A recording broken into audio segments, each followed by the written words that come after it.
Muy buenas noches, queridos compañeros y compañeras. Llegamos al 2024.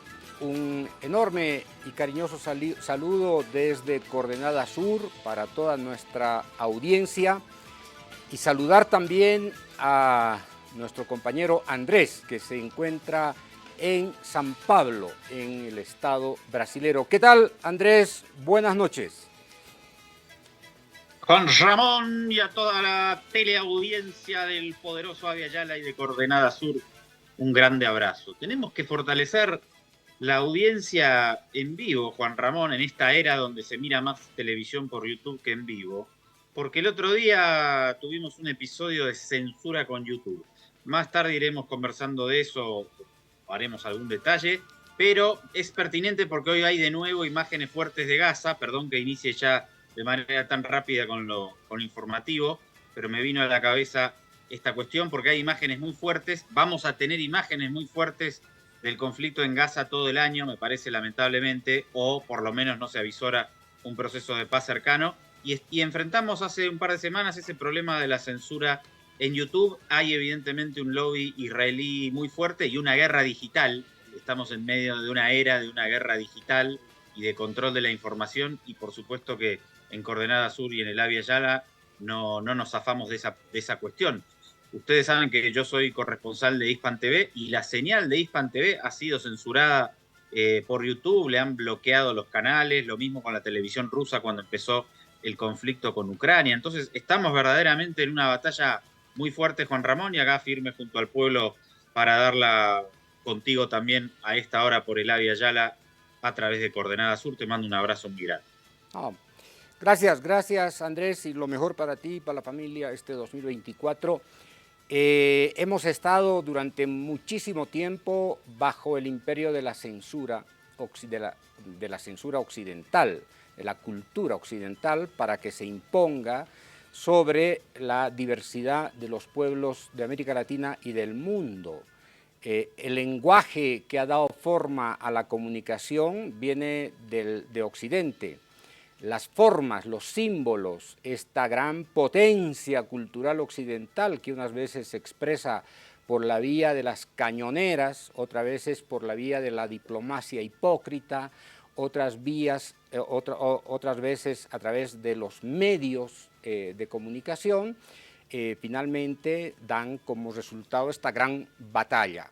El gran Noam Chomsky ha escrito infinidad de textos acerca de lo que él ha llamado, ¿no es cierto?, estas nuevas modalidades de comunicación, estas nuevas formas de imposición de las supuestas verdades. Y entonces estamos frente a eso, querido Andrés, y parte de eso es la censura de las imágenes más atroces que estamos viviendo desde el mes de diciembre, prácticamente noviembre, diciembre, con ese genocidio masivo a cargo de las tropas, a cargo del ejército israelí contra el pueblo palestino, en particular en la franja de Gaza. Así que tenemos que acostumbrarnos a vivir en medio de ese fuego cruzado, y nuestra responsabilidad ante la opinión pública es tratar justamente de recorrer esas cortinas de la doble moral y de la impostura a la que nos tiene acostumbrado Occidente. Así que vamos para adelante. Estas últimas semanas han sido semanas continuas de violencia, de bombardeo, de este genocidio fundamentalmente contra niños y mujeres provocado por esta locura, por este delirio extremo de Netanyahu para tratar de terminar con el pueblo palestino. Estamos por encima de las 22.000 muertes, asesinatos a causa de bombardeos, de misiles y de otro tipo de armas de guerra. Tenemos más de 58.000 heridos y hasta hoy el dato extraoficial es que hay más de 10.000 desaparecidos. Esta es la consecuencia de la agresividad sionista traducida hoy en la decisión política de destruir al pueblo palestino por la voluntad de Netanyahu y de su Estado Mayor asesino y criminal. Qué locura esto, Juan Ramón, y obviamente que es un gran desafío de la humanidad tratar de ponerle freno a toda esta locura. Estamos viendo en pantalla uno de los últimos bombardeos en la localidad de Khan Yunis, en Gaza. Yo te comentaba recién fuera del aire, Juan Ramón, y les comentamos, lo compartimos ahora con todos los espectadores. Hemos puesto imágenes muy fuertes en los últimos meses de Gaza. Recordarás y recordarán que yo pedí en alguna oportunidad retirar a los niños de la pantalla, porque realmente es muy desagradable. Y hoy había un bombardeo, Juan Ramón, y la gente que nos ve, que provocó la muerte de 70 palestinos, y hay unas imágenes tremendas, todos los cuerpos repartidos en el edificio donde se encontraban, Juan Ramón. Ya directamente yo no lo programé porque ya me parece que era demasiado, pero esto es una locura total. Hay un apoyo, esto que decíamos de la censura obviamente va en búsqueda de eso, de evitar que se vea los actos que cometen. Yo pensé, Juan Ramón, que no íbamos a volver a ver imágenes así. Como que me parecía que esta revolución digital y de la información y esto de que haya cámaras en todos lados, de alguna manera impedía ciertos grados de barbarie. Pero me equivoqué. No entiendo cómo puede estar sucediendo esto, Juan Ramón. Bueno, Andrés, la guerra es la barbarie a mayor escala y Occidente, particularmente Estados Unidos, nos ha tenido acostumbrados en los últimos 20 años al mayor escalamiento de la barbarie inimaginable y que hoy día tiene su corolario en esta agresión despiadada, genocida de Netanyahu, el aliado principal de los Estados Unidos. Andrés, todas estas bombas de racimo, el uso de munición de uranio degradada, el uso de fósforo blanco, los misiles inteligentes, todo ese arsenal, Andrés, en realidad proviene de los depósitos de armas de los Estados Unidos. Estados Unidos es el cómplice, y hay que decirlo de la manera más abierta, más franca, de la manera, yo diría, más honesta posible. Estados Unidos es parte de este genocidio. Nos ha acostumbrado a Estados Unidos a los genocidios desde Afganistán, Irak, Yemen, Siria, etcétera, etcétera. Este es el último capítulo al que nos está nuevamente trayendo a esta escena de horror. Y por eso Sudáfrica, compañeros, compañeras sudafricanos, sudafricanas están impulsando un juicio en la Corte Penal Internacional contra el criminal de Netanyahu, pero también tiene que extenderse este juicio contra los cómplices de Netanyahu y eso no es muy difícil. De la misma manera acabo de ver una última información que 100 abogados en Chile están impulsando un juicio, ¿no es cierto?, contra Netanyahu ante la Corte Penal Internacional. Ojalá se amplíe esta presión internacional, ojalá Europa se quite de una buena vez las anteojeras y el bozal que tiene, ojalá que otros países tengan el coraje de ponerle el pecho a este genocidio, porque en medio de toda esta locura, ¿no es cierto?, asistimos prácticamente a estas masacres en vivo y en directo. Mirá, vamos a hacer un pequeño ejercicio ahora. Vamos a volver a la imagen del derrumbe de ese complejo de edificios. Vamos a escuchar el audio, porque esto me llegó, esto es de hoy, ¿no? La imagen del edificio que repetíamos. Vamos a volver a ponerla con el audio original y después te cuento la percepción que tuve cuando la vi en un primer momento.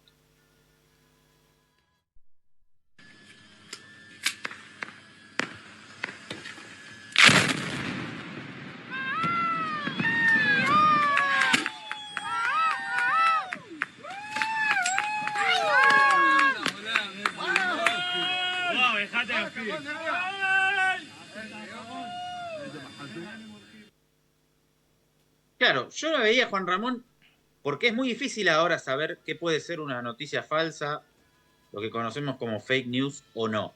Entonces yo la veía y escuché el audio y dije, ¿esto será real? ¿Será en serio que están festejando esta destrucción de un barrio entero? Ya estaba destruido, los edificios que quedaban. Dije, bueno, tal vez sea algo, el audio esté trucado, puede suceder, ¿no? Pero después me encontré con esta otra imagen que viene a continuación que me confirmó que sí era real. Vamos a verla, la 24.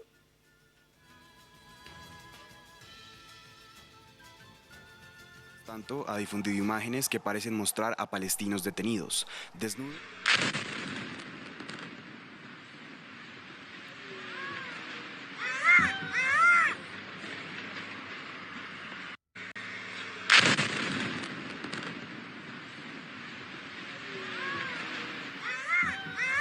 Bueno, el mismo audio, ¿no? Y los soldados, mira, brindando ante esta destrucción. Esto no sé.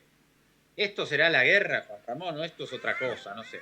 Yo creo que ni Hitler hizo lo que está haciendo Netanyahu ante los ojos de la humanidad.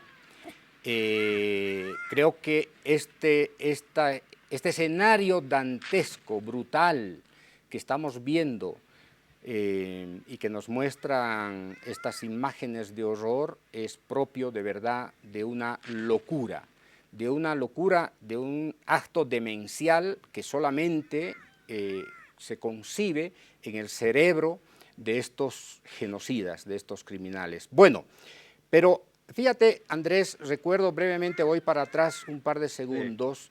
¿Te acuerdas que nos censuraron unas imágenes que presentamos cuando veíamos que unos bulldozers, unos tractores estaban enterrando viva a la gente, ¿no? Y nos censuraron a través de YouTube esas imágenes. Yo tuve la oportunidad de revisar... Decían que podían ser falsas. Que podían ser falsas, exactamente. Y yo revisé estos días otras imágenes dantescas, que obviamente no te he sugerido que las metamos en este programa, cuando el ejército estadounidense igual utilizaba estos bulldozers, estos tractores, esta maquinaria para enterrar a los soldados iraquíes que estaban saliendo de Kuwait. ¿Recuerdas que en 1991 Irak, en esto que Obama llamó un error garrafal, Irak invadió una parte de Kuwait para quedarse con una de las reservas más importantes de petróleo y a la hora de la contraofensiva norteamericana, los soldados norteamericanos no dudaron en enterrar cientos de soldados en fosas comunes vivos. Entonces ahí tenemos, sí, esas imágenes, y por eso a mí me resultaba extraño que nos estén censurando las imágenes que presentamos hace 2 o 3 semanas. Pero fíjate que ahora ni siquiera son capaces, ¿no es cierto?, ni siquiera se contienen para celebrar estos baños de sangre, ¿no?, en esta agresión irracional de parte de Israel. Y me genera duda, Juan Ramón, de la pertinencia de poner las imágenes de los muertos. Porque mientras estos soldados celebran, hay decenas de muertos que quedan bajo esos escombros. Entonces, ¿qué hacemos? ¿No lo mostramos porque es bestial o lo mostramos porque tenemos que evidenciar la bestialidad de esto que está sucediendo? Yo no me pongo mucho de acuerdo. Por supuesto, a veces se hacen algunos trabajos de edición para tapar las imágenes más espeluznantes. No sé qué es lo que hay que hacer, pero esto lo que sí sé que hay que hacer es parar, que la humanidad debe parar esta locura. Estábamos comentando, ayer hubo un acto aquí en Sao Paulo en el que también se trató el tema palestino, y se acercó una persona que estaba en el acto y me comentaba, sorprendida, que había más movilización en el hemisferio norte que en el sur por el tema palestino. Y me parece un comentario pertinente, ¿no? Hoy hubo una gran manifestación en Estados Unidos y hemos puesto en pantalla varias movilizaciones en Europa. No sé bien a qué se deberá eso. ¿Será que los ciudadanos identifican a sus gobiernos como obviamente cómplices de esto? Me imagino que irá por ahí. Sí. Ayer, precisamente fíjate que este fenómeno no solamente de repudio al genocidio israelí, no solamente se está produciendo en Estados Unidos o en algunos países de Europa, en el propio Estado israelí. El día de ayer vi unas imágenes de manifestantes de una manera ¿qué te digo? Multitudinaria. ¿Sí? Miles y miles de manifestantes pidiendo tres cosas. Primero, la renuncia de Netanyahu como primer ministro. Segundo, la disolución del Congreso israelí. Y tercero, elecciones inmediatas. Hay una conmoción en las propias entrañas del sionismo, querido Andrés, y esto que estamos viendo, estas protestas en Estados Unidos como en Europa, cada día están adquiriendo mayor dimensión, hay mayor resonancia de estas voces que cuestionan esta arremetida bestial de los sionistas que hoy están prácticamente matando a una gran parte de la humanidad. Cada palestino que muere es una humanidad que se silencia. Vamos a pasar a ver ahora otra imagencita y un sonido de Gaza con otra información que me llamó mucho la atención. Es un reporte de hace algunos días de la corresponsal de la televisión española. Mira esto, Juan Ramón, que es llamativo igualmente. El ejército de Israel distribuye esta imagen de unos milicianos de Hamás. En esta otra, grabada por Hamás, una patrulla israelí se convierte en objetivo. Cada bando se esfuerza por demostrar que vigila de cerca al contrario y que son ellos quienes llevan las riendas de la guerra. Pero lo que dicen estos vídeos es que Gaza se ha convertido en un campo de batalla en el que siguen atrapadas más de 2 millones de personas. Según la ONU, un 85% de los gazatíes se ha desplazado hacia el sur para evitar los bombardeos. En Jabalia, el ejército lanza bombas de humo en las tiendas de los desplazados para obligarles a marcharse. Nos dijeron que la carretera era segura, pero nos han bombardeado durante todo el camino, dice esta mujer.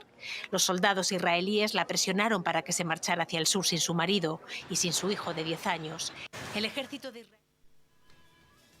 Juan Ramón, a ver, porque se argumenta que hay una pelea contra la organización terrorista Hamás, ¿no? Que es un gobierno legalmente constituido en la Franja de Gaza, por supuesto tiene su brazo armado. Entonces, bueno, bajo esa excusa, claro, cuando pasa la bulldozer por los cuerpos, bueno, porque están los túneles, ¿no? Es un delirio, pero bueno, por lo menos mencionan que están los túneles y cuando se arrasa con ese barrio dice, bueno, lo mismo, ¿no? Ahí se esconden los terroristas, tal. Bueno, ponele. Ahora, desplazan a la gente, 2 millones de personas prácticamente desplazadas, mujeres, niños, los sacan de sus casas, los tienen que irse a una carpa. Y va el ejército, Juan Ramón, y le tira una bomba de humo a la carpa para que se vayan. Esto, la guerra tiene sus leyes también.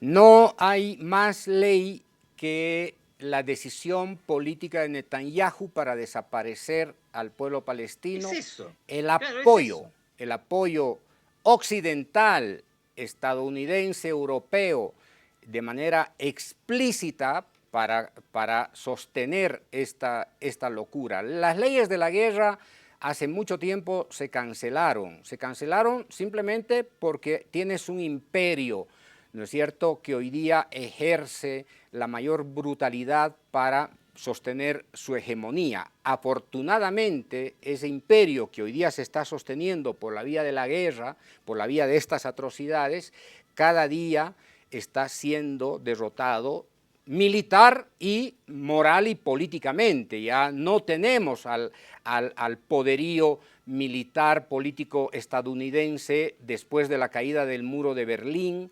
Creo que ese poderío occidental ha sido de alguna manera disminuido significativamente en los últimos 20 años, ¿no? Pero nos queda reconstituir este nuevo orden. Hoy día Naciones Unidas prácticamente se ha convertido en una cáscara de huevo vacía, sus resoluciones son incumplidas, nadie las cumple, o solamente cumplen los pueblos del sur, las potencias imperiales no las cumplen, no les da la gana de cumplir. ¿Por qué? Porque hay esta decisión, insisto, de preservar la primacía política, financiera y militar de Occidente a la cabeza de Estados Unidos.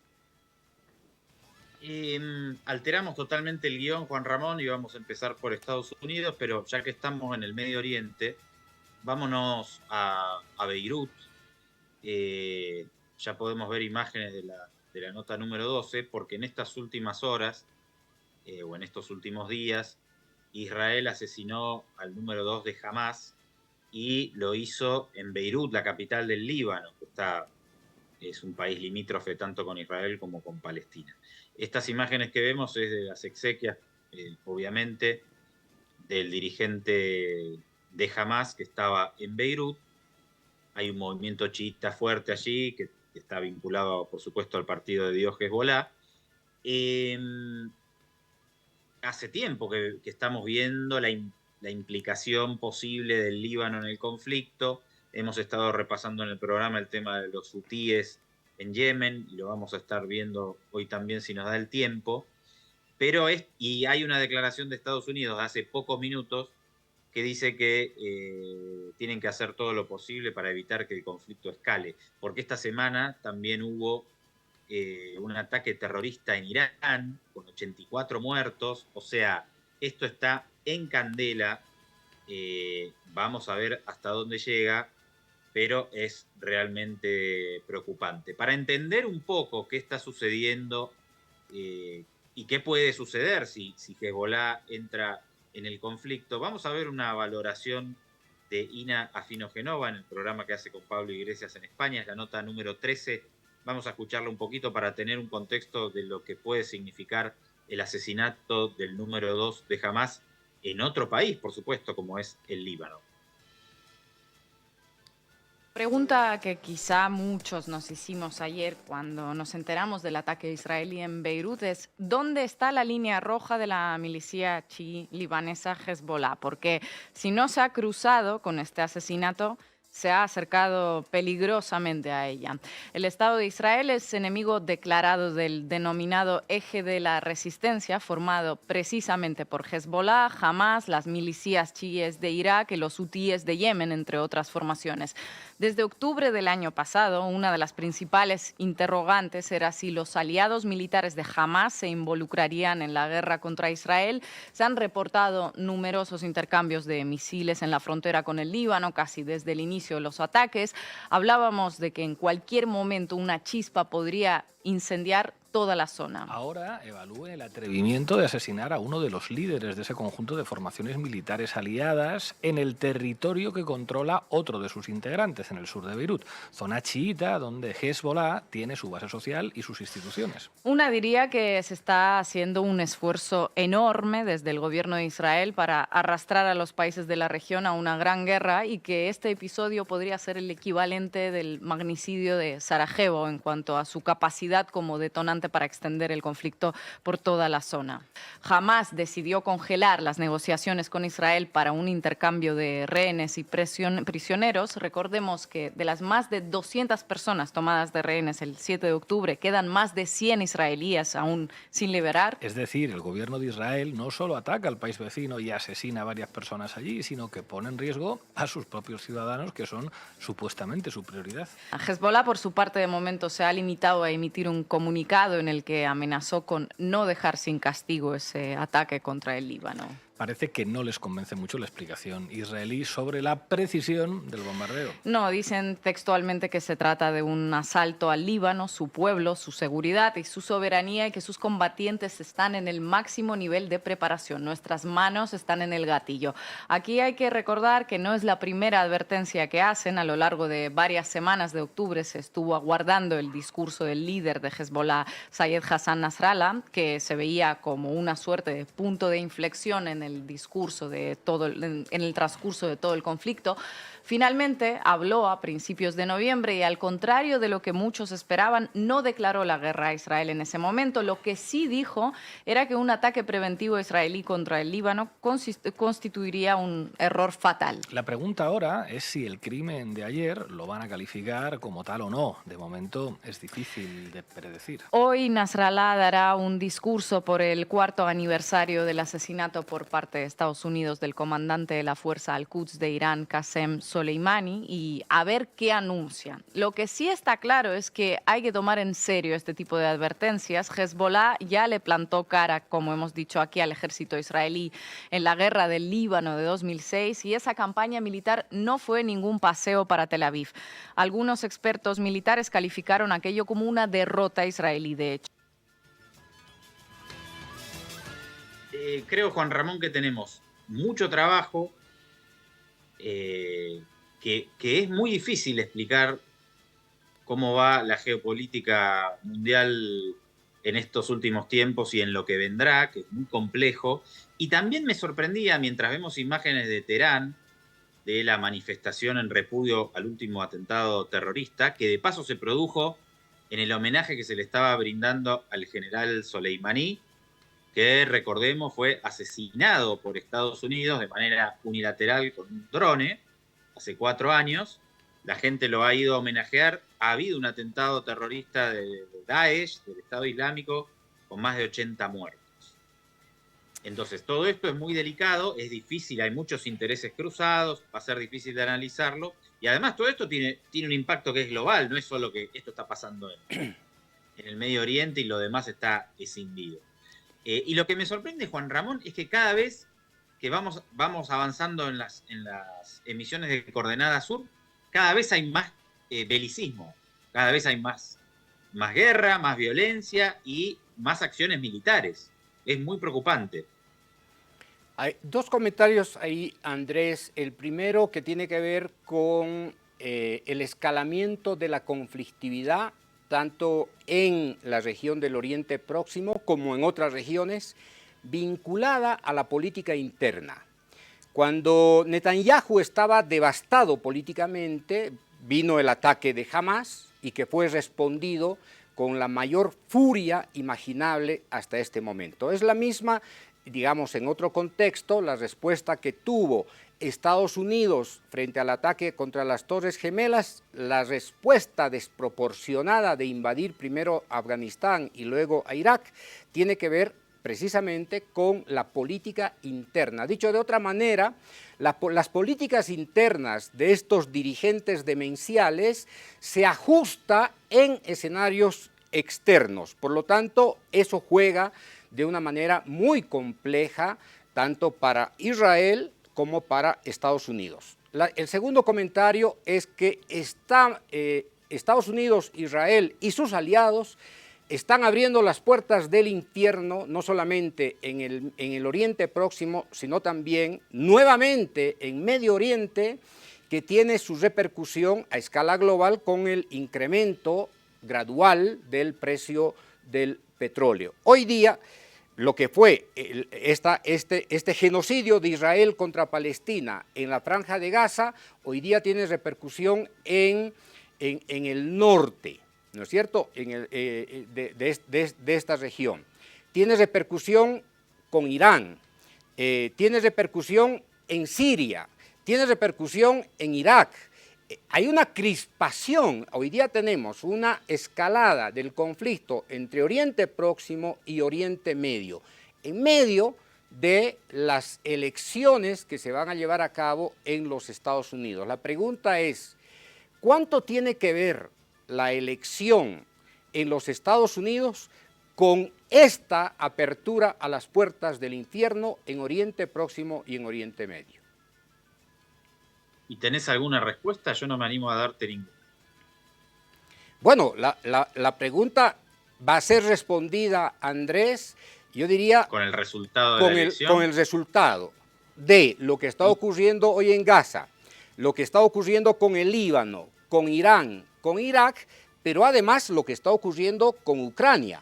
hay un empate catastrófico en el Congreso de los Estados Unidos para decidir la transferencia de 61.000 millones de dólares para apoyar con 14.000 a Israel y con más de 40.000 millones a Ucrania. Ucrania es parte de este ajedrez de la política interna norteamericana. Insisto, la pregunta es, ¿Biden se va a sostener, el Partido Demócrata se va a sostener en medio de todo este escenario de conflictividad que está escalando y que se le puede salir de las manos? Es decir, a ese nivel se está llevando adelante esta conflictividad. Te agrego una nueva esfera de influencia de lo que pasa en el Medio Oriente, y esto es en Argentina. Vamos a ver una declaración de la ministra de Seguridad de Javier Milei, Patricia Bullrich, y después seguimos charlando.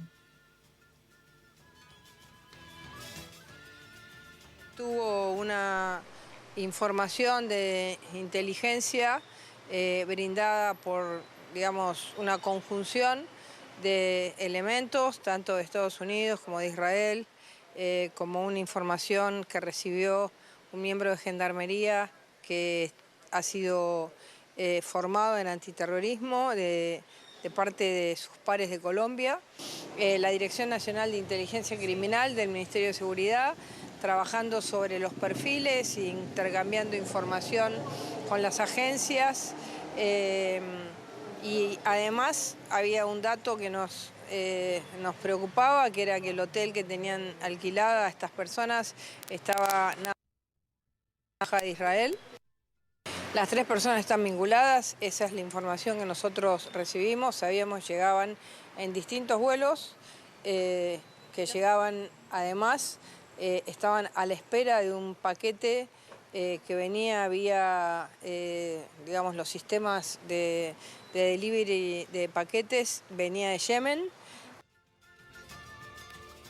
Bueno, la ministra de Milei dice que venía un paquete de Yemen, fueron detenidos 3 ciudadanos, había una competencia deportiva con jóvenes judíos en Buenos Aires y la preocupación. En Argentina, como muchos saben, hubo 2 atentados terroristas en los 90, cuando, no casualmente, Argentina tenía relaciones carnales con Estados Unidos. Carlos Menem, el entonces presidente, logró que el país sea declarado como un aliado extra OTAN, y llegó esta batalla geopolítica a la Argentina. Y ahora Javier Milei, presidente, aliado, pero ultra aliado a los intereses de Israel, lo mismo la ministra Bullrich que ven en pantalla, vinculación directa y total con los servicios de inteligencia estadounidenses e israelíes, y lanza esta advertencia que después fue desmentida. Dicen que hizo un show, que no entienden para qué planteó esa situación, para mostrarse como una especie de mujer maravilla de la seguridad. Lo cierto es que no existía el paquete de Yemen, pero lo real también es que tenemos que entender también que en América Latina no estamos aislados de lo que sucede en todas partes del mundo, porque obviamente todos estamos conectados, y si hay una situación de inestabilidad en cualquier región del mundo, también nos va a afectar a nosotros, y por eso también tenemos que prestarle atención, porque me parece que sería interesante que podamos convivir en paz en esta humanidad de la que todos somos miembros. Pero bueno, está la vinculación ahí, y también el comentario, Juan Ramón, de la alianza exacerbada que ahora tiene el gobierno argentino, y este es un punto político regional, por supuesto, con la CIA, con el Mossad, con Estados Unidos y con estos intereses globales. El gobierno de Javier Milei, vamos a ver qué pasa, es también para el 2024, Juan Ramón, un punto al que le vamos a estar prestando muchísima atención, y también hay una cuestión importante que queríamos comentar con todos, que era el de el nuevo reacomodamiento militar, ¿no? Así es. Yo creo que en América Latina no la vamos a tener fácil, Andrés. El garaje de América Latina se abrió de par en par, en el caso de la Argentina, para el reacomodo prácticamente de la hipótesis de conflicto que necesita el Comando Sur. Aquí hay una relación carnal, por supuesto, nuevamente entre Richardson y la señora Bullrich. Bullrich está enredando en estos dispositivos de inseguridad, ¿no es cierto?, que solamente prosperan a través de montajes. Entonces Argentina va a constituirse, como no podía ser de otra manera, casi como en la consagración, ¿no es cierto?, de las expectativas de la seguridad de los Estados Unidos. Así que no te sorprenda que en los próximos meses tengamos escenarios de inseguridad y de amenaza, no solamente en la Argentina, sino yo trasladaría más bien estas amenazas al punto caliente que los gringos han construido en los últimos 10 años y que es la triple frontera, Brasil, Paraguay, Argentina. De hecho, la incursión del Comando Sur sobre el Paraguay, el control y el tutelaje sobre el nuevo gobierno paraguayo no es casual. Hoy Argentina prácticamente entra en la esfera, ¿no es cierto?, de la seguridad plena de los Estados Unidos, y tienes el otro escenario, el escenario andino, el eje Lima, Quito, Bogotá, difícil para Petro, y los presidentes de Ecuador y Perú convertidos en marionetas de la política de seguridad norteamericana, y por supuesto vamos a tener dificultades enormes en Centroamérica y en el Caribe. El escenario para el fortalecimiento de la política y de la militarización del pentagonismo norteamericano en América Latina está empezando a servirse en este banquete de hipótesis que necesita Estados Unidos para incrementar su presupuesto y su control político y militar en la región. Vamos a comentar algún elemento más del gobierno de Milei, Juan Ramón, porque hubo muchos rumores estas últimas horas de conspiraciones, de movimientos en las fuerzas militares que tienen una lectura política y, por supuesto, en el marco de un ajuste brutal y de una tasa de inflación que se disparó todavía más de lo que ya se venía. Entonces, por supuesto que lo que está entre bambalinas es que haya una gran movilización, que pueda haber represión, y quien aparece, en primer lugar, el tema militar. Hubo un reacomodo muy fuerte de los mandos militares y la información que surgió, según los especialistas, es que los generales que habían tenido, más de 20, cierta convivencia pacífica, no digo identificación, cierta convivencia pacífica con el gobierno constitucional anterior, y resalto gobierno constitucional, porque lo que debe hacer, por supuesto, una Fuerza Armada es subordinarse a la Constitución y tener una relación positiva y constructiva con las autoridades electas. Bueno, esos militares que tenían una actitud no beligerante con el peronismo han sido removidos. Han sido removidos por otros más jóvenes.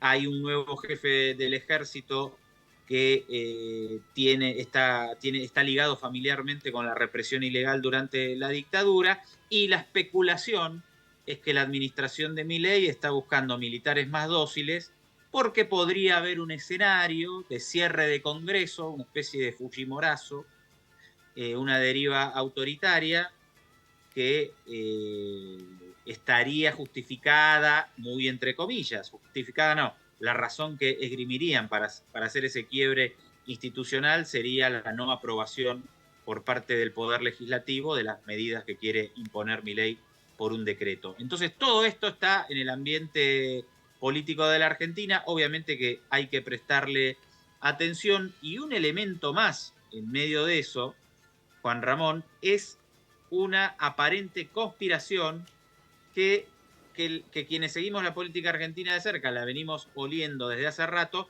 por parte de la vicepresidenta Victoria Villarruel, que también viene de familia militar y podría estar, o aparentemente lo que trasciende es que estaría reuniéndose con el expresidente Mauricio Macri, que ahora no tiene una buena relación con Milei, y que estarían preparando alguna especie de golpe palaciego para desalojarlo de la presidencia.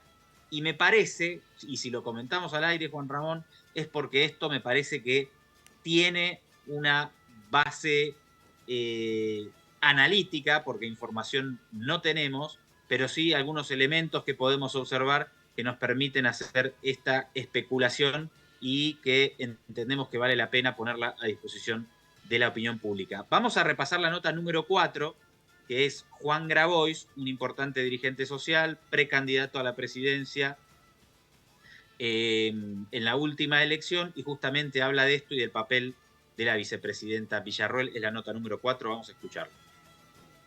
Y nosotros, esa implosión que se produce como producto de una ofensiva del gran capital sobre la vida del pueblo, de los de arriba sobre los de abajo, como decía la señora recién, bueno, el significado de la frase combatiendo al capital es ese. Nosotros vamos a combatir esa ofensiva del capitalismo salvaje que pretende arrebatarle a la gente la posibilidad de ser mínimamente feliz. ¿Qué quiere decir que la vamos a combatir? ¿Que queremos voltear a Milei? Y esto lo digo especialmente para los votantes de Milei. No, señor. La que quiere voltear a Milei, y está clarito como el agua, es Villarroel con Macri. Es decir, los que están conspirando abiertamente, sabiendo de que va a haber una crisis fenomenal hacia fines de febrero, cuando haya una nueva devaluación, porque esta devaluación no va a alcanzar para los objetivos ridículos que se está planteando, y le están haciendo pisar el palito, los que están preparando el golpe son Villarroel y Mauricio Macri. Se lo digo a los votantes de Milei. Escúchenme, porque lo van a ir viendo a lo largo de las semanas y de los meses que vienen, cómo empiezan a preparar un golpe parainstitucional, que es un golpe de Estado, porque Villarroel pertenece a la familia militar. No nos miren a nosotros. Nosotros vamos a combatir las políticas inconstitucionales, ilegales e ilegítimas de Milei. Pero respetamos al pueblo que lo votó. Los que no respetan al pueblo que lo votó son los que están conspirando. Creo que hay que prestarle mucha atención, Juan Ramón, y en las últimas horas te comento y les comento a todos que salió una nota del prestigioso Financial Times de Inglaterra diciendo que había que prestar mucha atención a Victoria Villarroel y que ella, Juan Ramón, estaba lista para todo. Ya tiene, diríamos, como ya tiene el traje novia. Andrés, creo que es importantísimo hacerle un seguimiento escrupuloso al contexto político argentino, porque ratifica de alguna manera, ¿no es cierto?, el proyecto ultraliberal, el proyecto neoliberal en términos de asociación entre el gran capital y el modelo represivo. Esta no es una fórmula novedosa, reciente. Esta es una fórmula que se ha impuesto en la década de los 90 y durante una buena parte del siglo XXI en América Latina. Es decir, esta recomposición de las derechas no llega por la vía del pluralismo, de la apertura a la tolerancia o de una mayor democracia. Andrés, no, para nada. Las derechas retornan al poder con apoyo fundamentalmente policial. El gran capital necesita un tutelaje policial, una protección. Militares y policías, policías y militares, militarización de las policías, policialización de los ejércitos para preservar el modelo neoliberal. No hay modelo neoliberal que se sostenga solamente por la vía de las instituciones democráticas. En América Latina la historia dramática es que los fusiles han ocupado el lugar de los votos en modelos neoliberales. Por lo tanto, vamos a ver una centralidad político-militar, Andrés, en el gobierno de Milei. Y eso va a significar una política de garrote contra los movimientos sociales y contra cualquier otra forma de protesta que ponga en cuestionamiento el modelo. Pero no solamente es un modelo de ajuste represivo nacional, sino que eso viene acompañado del apoyo militar policial, de servicios de inteligencia de las grandes corporaciones apoyadas, ya sabemos, por quienes desde Washington o desde Bruselas. Así que hay que seguir esta, diríamos, esta trama del neoliberalismo, del anarcocapitalismo de Milei, que se está reproduciendo hoy día bajo un matiz, digamos, distinto en el Perú con la Boluarte, se está reproduciendo en el Ecuador con el nuevo presidente y que además tiene, diríamos, casi como la exaltación de este proyecto en El Salvador con Bukele. Así que, Andrés, vamos a tener en las próximas semanas, en los próximos meses, muchísima información respecto a este proceso de mutación de la democracia. Sí, porque además, obviamente que el proyecto de Milei, algunos se molestan cuando yo lo digo, pero a mí me parece vanguardista, es algo nuevo, es un experimento, es muy radical, es evidente que Milei va a todo o nada.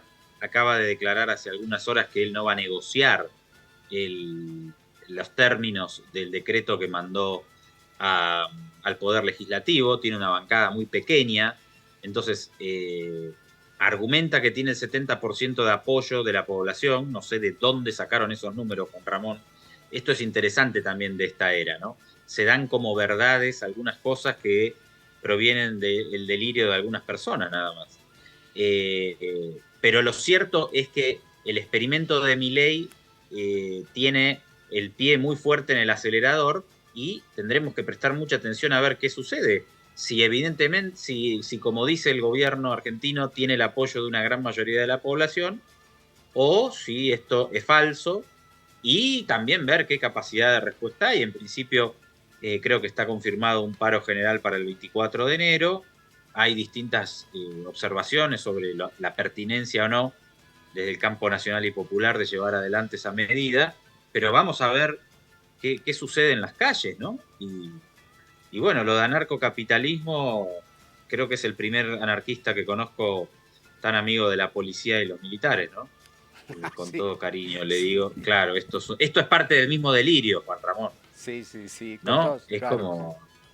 Sí. No, a mí me resulta extremadamente graciosa el planteamiento, ¿no es cierto?, ultraliberal de Milei, es decir, la libertad avanza en la Argentina, sí, la libertad avanza con la vanguardia policíaco-militar, con un país que va a ser entregado a la voracidad del capital transnacional, con el tutelaje imperial del Comando Sur que tendrá como pivote seguramente la gestión de la ministra Bullrich, y entonces, claro, la libertad avanza, ¿no?, en el discurso, pero con un país devorado por el capital extranjero, con una oligarquía nacional que se aprovecha de esta famosa libertad y con millones de seres humanos abandonados, precarizados en las calles. Es la libertad, insisto, al ritmo de las cañoneras, al ritmo de los laques policiales y obviamente con ejército y policía sometidos, ¿no es cierto?, plenamente. Esa es la libertad que avanza, la libertad que tiene detrás, ¿no es cierto?, la fuerza bruta. Es la libertad de Netanyahu frente al genocidio palestino. Es ¿te acuerdas el nombrecito que le dio el presidente Bush a la invasión de Irak, de Afganistán? Libertad duradera, 20 años, destruyeron un país, lo dejaron en escombros, miles de asesinados, especialmente niños, civiles, mujeres, ancianos. Hoy ve cómo está Afganistán. La libertad avanza. Sí, en Estados Unidos también puede ser que avance la libertad, Juan Ramón, la cuna de la libertad. Hay elecciones este año y ¿sabes qué dicen los estadounidenses según encuestas que pude ver esta semana? dice que el 62% de los estadounidenses piensan que el gobierno de Biden es de extrema izquierda, Juan Ramón. Claro, claro. Mientras, claro, es realmente, hay una construcción simbólica y construcciones de sentidos en este mundo que son real. Estamos atravesando un momento, bueno, le vienen catalogando desde hace varios años como la posverdad, pero claro, la gente termina pensando algunas cosas muy extrañas. ¿Quién puede decir en su sano juicio que Javier Milei sea anarquista de la mano de policías y militares o que Joe Biden sea un presidente de extrema izquierda? Es lo que promueve el señor Trump, es lo que terminó generando que esta turba de ciudadanos, creyendo que había habido fraude en una elección, se vayan a tomar el Capitolio. Justamente estamos recordando un nuevo aniversario de esos hechos, pero lo cierto también, y es un dato geopolítico, ya para ir despidiendo de mi lado, que Donald Trump puede ser el próximo presidente de Estados Unidos, y ahí el panorama me parece que todavía se puede poner más picante, Juan Ramón. Creo que en cualquiera de los dos escenarios, Andrés, ya sea de la reelección de Biden o del retorno de Trump, creo que la situación de los Estados Unidos está tremendamente comprometida en esta lógica de su capitalismo depredador y su capitalismo de guerra.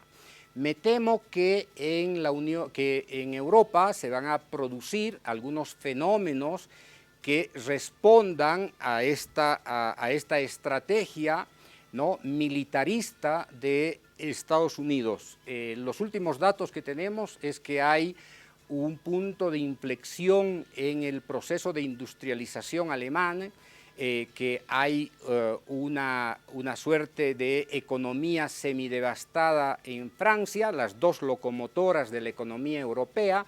Hay un malestar cada vez creciente que obviamente es proporcional a las protestas contra la política de Netanyahu, y me temo que Inglaterra está pasando por unas huelgas larguísimas de sectores sociales fundamentales como el sector de salud, y me temo que en Europa se pueden producir cosas interesantes.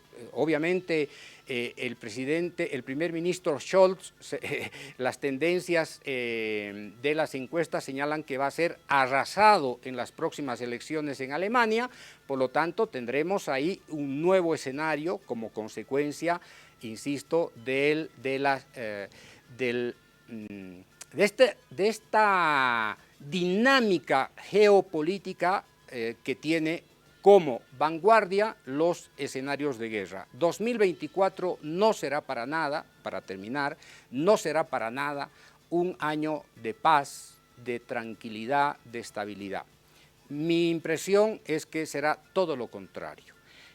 Ingresaremos en una fase cada vez más crítica, de declive de los Estados Unidos, de crisis de liderazgo en Europa y de una respuesta a mayor escala de estos países que han sido en las últimas 2 décadas prácticamente asediados, agredidos por su identidad cultural, religiosa o por su posición frente a Occidente. Tenemos un panorama muy complicado a escala global, con una economía tambaleante, en América Latina en un escenario electoral intenso desde México hacia el sur. Creo que hay 5 o 6 elecciones, por lo tanto América Latina también será un escenario un tantito turbulento en términos electorales, y veremos entonces esta dinámica geopolítica prácticamente en estado de ebullición. Ojalá que nos equivoquemos y el escenario sea mucho más prometedor, mucho más estable, mucho más pacífico, y que no tomen los cañones, ¿no es cierto?, el lugar que debieran tomar nuestra conciencia para frenar la crisis medioambiental y fundamentalmente la guerra. Así que nos despedimos, querido Andrés, con estas reflexiones, deseándoles lo mejor a todos nuestros televidentes, y un agradecimiento, por supuesto, al equipo técnico de Avia Yala que nos soporta domingo a domingo. Un abrazo para ti y que tengas un excelente trabajo en Sao Paulo. Estaremos nuevamente la próxima semana por este mismo canal y en su mismo programa Coordenada Sur. Un golpe a la conciencia de la geopolítica global. Abrazo grande, Juan Ramón, gusto de compartir el aire contigo y abrazo a todo el equipo de La Vía Yala. Igualmente, un abrazo y muy buenas noches. Hasta el próximo domingo.